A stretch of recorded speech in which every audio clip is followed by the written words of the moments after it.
bonjour la famille, tous en hôpital cinquantenaire, wapi esika tongis koto bimisa corps ya papa Lutumba et tous ça bato baza ebele ba invité baza ebele ya ndenge na ndenge bato belé ba oti bamboka ndenge na ndenge tous na bango na morgue na hôpital cinquantenaire et puis tous na le grand producteur hein, le vieux Gabin Malesi.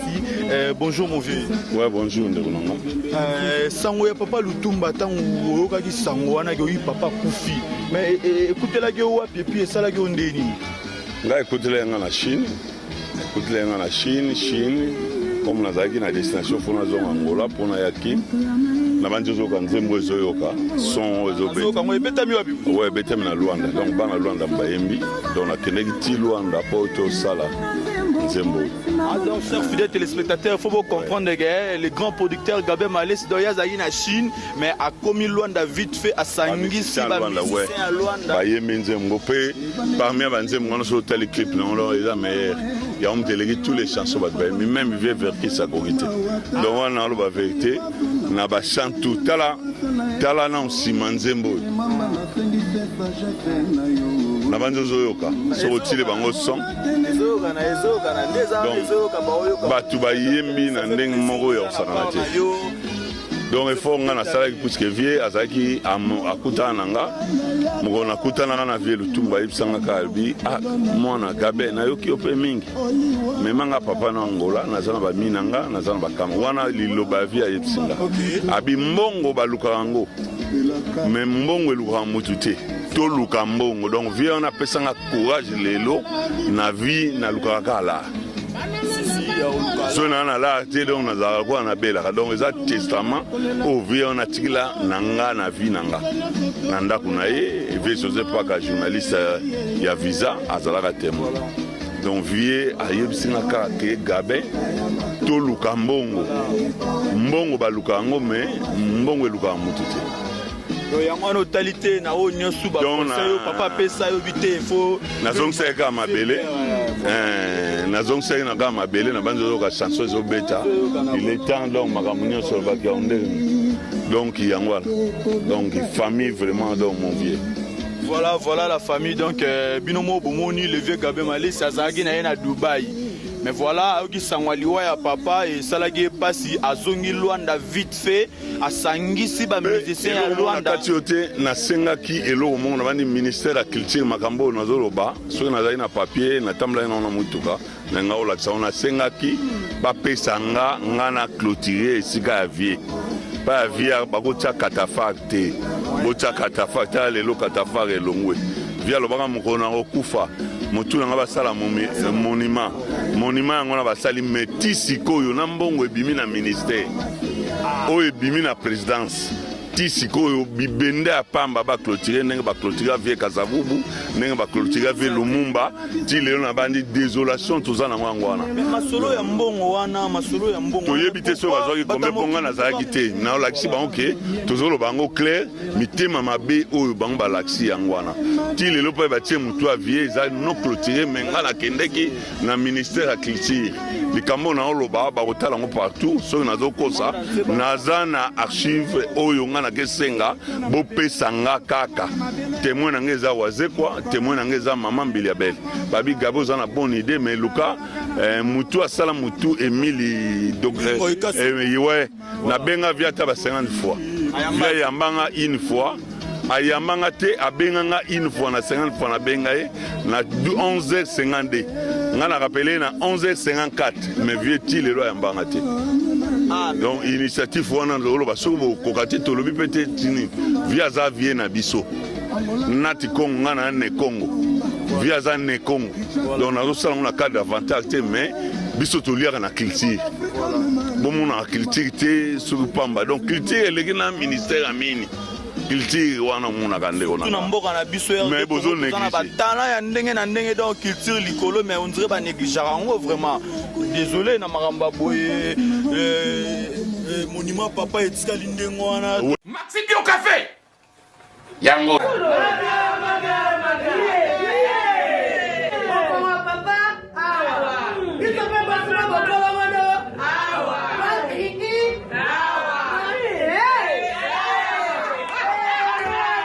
connaît pas demande. Hémorroïde. Écoutez-moi.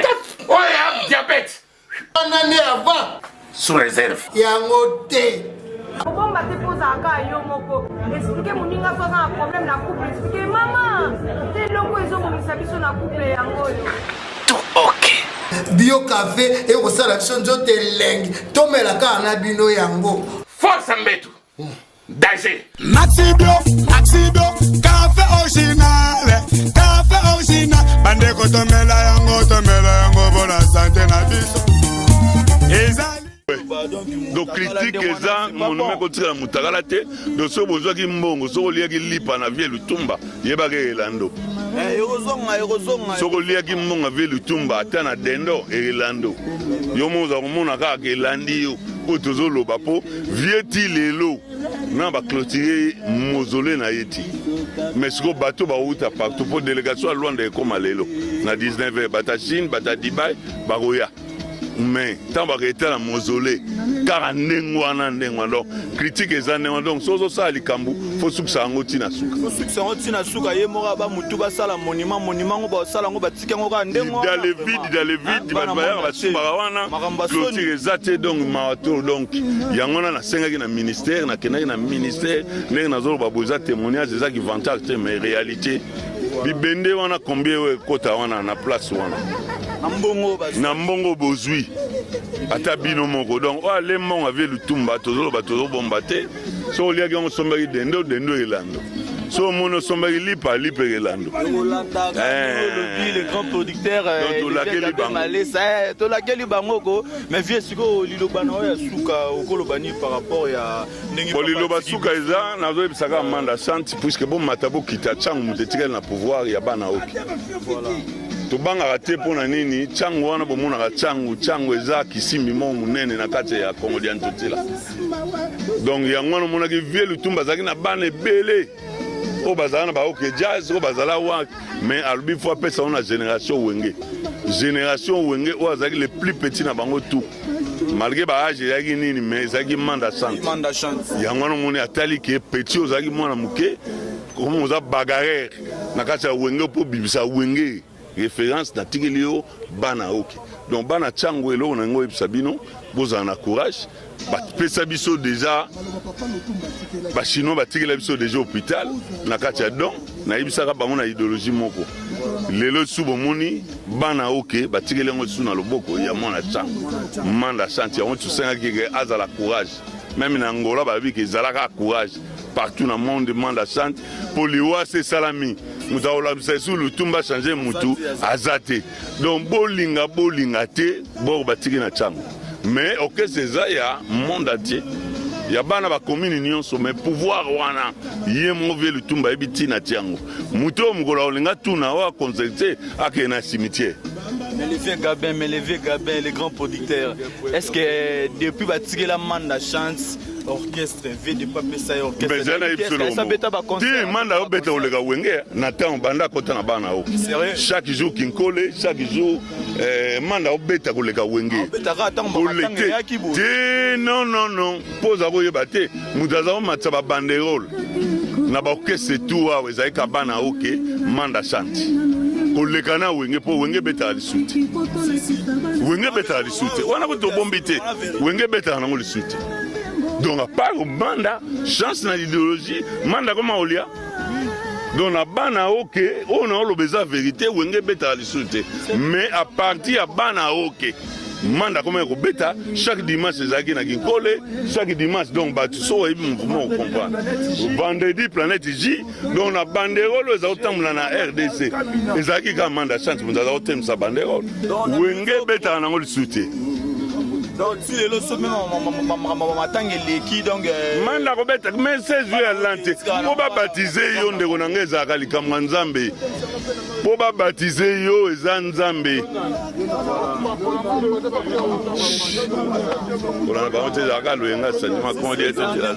chers fidèles téléspectateurs beau comprendre que toza na morgue sika bi batu bazé belé toza na le grand producteur le vieux Gabin Malès toza na ye awa pena tozo décortiquer masolo papa Lutumba esaki pas si fort papa Lutumba baye mutune basala monument basali monument mais monument ngo batiki ngo mutakala te monument est incomplet to bomba makamusu te monument est incomplet to boyango déjà monument est incomplet tout au moni mais monument est incomplet monument est incomplet pour clôturer monument te mais bozu ba dikonda organisation donc 0 sur 10 culture to bomba ku te logo te bon so ki loba so bozo ke lo so bozo ki yango to lobi na mama ve Lutumba so liaki mbongo na dendo elando so somba so elanda yo po pa ibatie monument vie il fallait ba cadre na bibende ndenge batie avie Kasavubu ndenge batie avie Lumumba ndenge batie avie Kabila.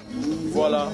Donc na bandi bomuna donc ndenge basala ka likamunions donc sozo sala likambo fo bandelango pe aussi sauti na suka via zangakila te tona famille tona boinga na biso ke na kana na ministère ba biso na zonga pas professeur professeur Emile Moekasu amba téléphone donc voilà il salit pas si makasi ndenge professeur ayamba chombote mais voilà donc mais le vieux na CP vraiment na likaniswa no yo Washington pour être ngolo sensibiliser ba musicien si ba betel rodo za ina ba faux persona yo mais bon makamba vie tout manga na resenga bon panane to ya so tout ba ya tout ba ya nan ba zu ba pesi 1000 francs pour ebe maman to ye kana ba volonté papa to ye makolo volonté à papa et une connaissance mutu ba pesi lang na ba ya toi ba ya ba ngoyo baza na azueta 100 francs donc to ye na reconnaissance moni ezarande ni mukolo ba vendre zo mais la bière oyo ki sunze mama belé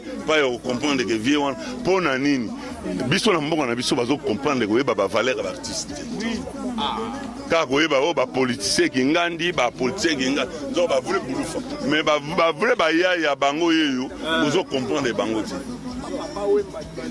yo kayeba nzembo abona na oyemba ngo so ba proverbe oyo ba vie oyo azakino mais c'est la richesse tel eloko apesa ngai na yebisi yo abi alobi na nga na palais abi Gabin mbongo balukaka yango mbongo elukaka mutu te doncelaksi même au prier soki eluka lak te kozwa lak te sombaka mbeto kitoko mokolo kokufa alinga baseke donc olandi donc vie aloba makambo ebele baya yo tu baye eza nango volontaire mutu moko bapesi lak na bamika muka te kutu baya bayeka baya basine nzoka omoni nzoka bamakambo oyo mamakambo oyo il fallait gouvernement tchata babisi na mbongo bino bozwaki il fallait ko louer Transco bo bandi ya nzili ya Kimbanteke ya Masina ya Makala batu nyonso baya ba commune nyonso mbongo toyebi te metolobi kaka oyo akolia mbongo avesima o dendo kelanda ye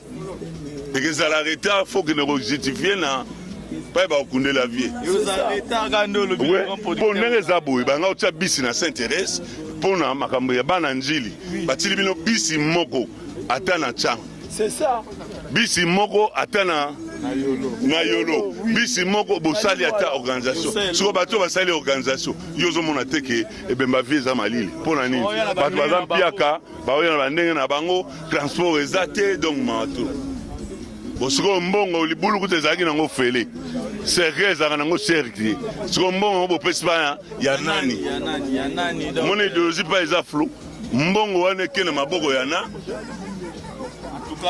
sali passe bino mo botolanda le grand producteur Lobawa devient Gabin Malesa le grand producteur à Lobawa donc na ba info personnalité moko azalaki na Chine dans ayoki sango ya liwa ya vie akititi na Luanda sensibiliser ba musiciens si ba ye moko ba beteli vie eloko na ba info personnalité moko si bino bato yo gouvernement et bimisaki mbongo ministère ya culture gouvernement bimisaki mbongo pona bino bosali nango nini monument ya papa botiki yango mutakala tala eloko mosusu tala ba artiste nayebisaka bino ke na kati ya mboka na biso ya star azalaka te boza bamusicien boza yo moni te ata wa leader azani omoni musicien nini mais soki ebembeze ya bamusicien wapi ata musicien awa ebembeze ya bamusicien oyoki yango baoloba par kabose nga kutu te me baoloba par kabose donc musicien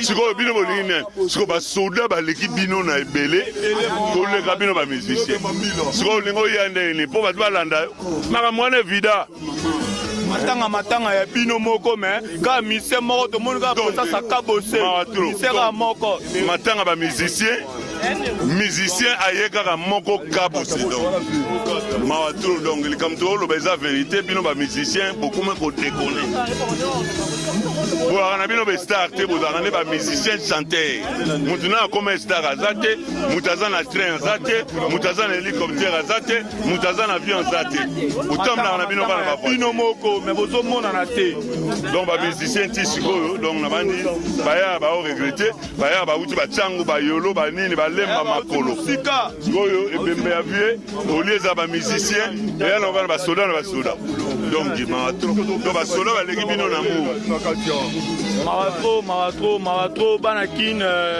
nasir balandi a www.ds Congo bolandi le grand producteur le vieux Gabé Malesa alobi atalisi biso ndenge makambo ebandaki ndenge ti makambo tokomelango na niveau toza ade eza malili tomona ta baprésence ya bamise moko te oyo biso toyebi apart kabose nde tomonaki awa mais eza nini boyebi likambo yango botikali na lambio voilà na bamise lambio bazalaki donc boyebi likambo boyi koya to ndenge nini vraiment morgue yango bino nde faki bozala awa bohonore makambo wana me boza te kabose na lambio nde bazala na baosisa makambo wana nyonso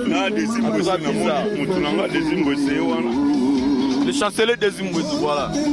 En tout cas, merci beaucoup le grand producteur Nasepeli Makasi, le vient Gabé Malesa. Voilà. On peut ça site à bio. Donc le numéro est à 081 666 21 41. Bureau est à la 3e niveau na Nyangwe na Lingwala. OK. Nyangwe major. 3e na immeuble Moureza on a en vitre. 3e bureau est à wana. Merci beaucoup. Bino subana posola na levé Gabé Malesa boya na bureau bo so ba numéro bo mona esika wana. Merci. eloko euti na ngola bana lwanda